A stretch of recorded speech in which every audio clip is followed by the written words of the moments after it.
Bonjour Evelyne, aujourd'hui on va explorer un peu Présage.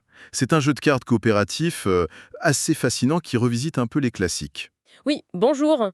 C'est ça, il prend les jeux de plis traditionnels type tarot, belote, mais avec une mécanique vraiment différente. Inspiré des tarots divinatoires, mais c'est surtout une règle clé qui change la donne, c'est ça Evelyne?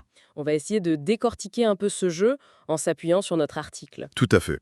L'idée maîtresse qui ressortait de notre analyse, c'est vraiment ça. Les cartes que tu perds pendant un pli, elles reviennent dans ta main. Ah oui, C'est un jeu où il faut vider sa main normalement, mais là, c'est plus compliqué. c'est presque contre-intuitif. Ça me rappelle la question qu'on posait dans l'article. Et si votre pire cauchemar au tarot devenait votre meilleure stratégie? Alors comment ça marche concrètement? Ce retour des cartes, ça crée une connaissance progressive du jeu. Forcément. D'accord. Au fil des tours, on commence à deviner ce que les autres peuvent bien avoir. Ça ouvre des possibilités stratégiques assez fines, en fait. Pour se défausser soi-même ou... Oui, voilà. Pour choisir le bon moment pour jouer une carte, ou au contraire, pour bloquer l'équipe adverse, les forcer à récupérer des cartes qu'ils ne veulent pas. La mémoire devient super importante. Donc on garde cet esprit coopératif comme à la Bélote, mais avec cette couche d'infos en plus. Notre article soulignait aussi que les règles sont claires, les équipes définies dès le départ. Oui, ça simplifie par rapport au tarot traditionnel, c'est vrai. Et puis un point qu'on a noté, c'est l'esthétique. Inspiré des arts divinatoires soleil, lune, étoile, mais bien dosé, pas kitsch du tout. Non, c'est plutôt réussi. Et le livret de règles aussi, apparemment très clair. Une page recto-verso, c'est ça? C'est ça, un gros plus. Effectivement. Alors, la stratégie, elle repose beaucoup sur la mémoire des cartes jouées, mais aussi et surtout de leurs effets. Ah oui, chaque carte a un pouvoir. Oui, chaque carte de 1 à 29 a un effet unique.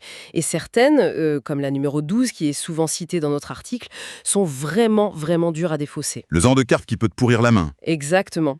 Ça peut créer de la frustration, parfois un déséquilibre si un joueur est bloqué avec une carte comme ça.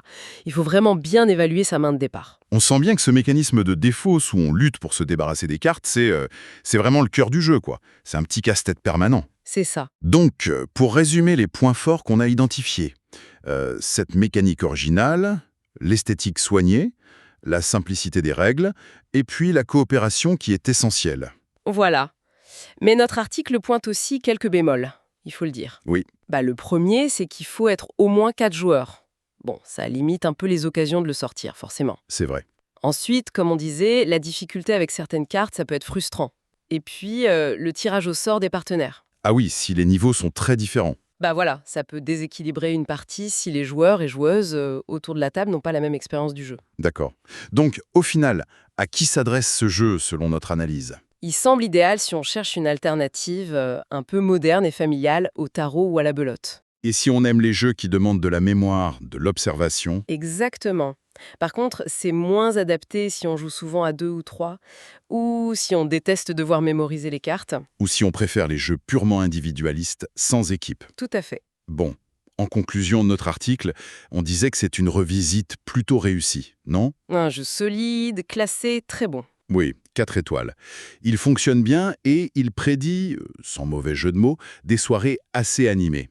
Un bon mélange de stratégie et de convivialité. Stratégie et convivialité, j'aime bien. Et pour finir, peut-être une petite réflexion que soulevait notre analyse, ce mécanisme où on apprend de ses pertes, ces cartes qui reviennent sans cesse.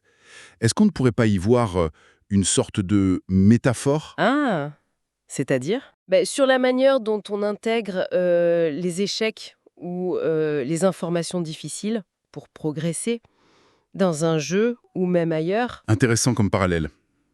De quoi méditer un peu, en effet. Voilà, de quoi méditer.